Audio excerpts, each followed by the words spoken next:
Here's how to fix if syncing with messages is paused on your iPhone. Now, if you get a message that looks like this when you open up your Messages app and it says syncing with iCloud is paused, you can always reinitiate that, and we'll do that by heading into your settings. Once we're in your settings, all you're going to do is tap on your name at the very top.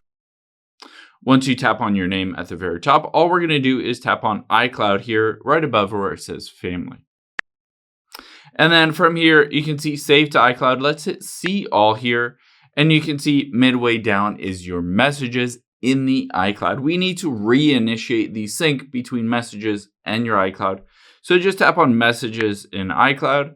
And now you can see status. It should say synced at some point, or it might just say synced is paused. All you need to do is hit sync now, and it will reinitiate that sync. If this still doesn't work after you go through that process, you can always toggle off use iMessages in the iCloud, hit disable and download messages, and then just wait for a few seconds and then just reinitiate it by turning it on. And you can see the status now reveals that it's syncing with the iCloud, and you should be good to go.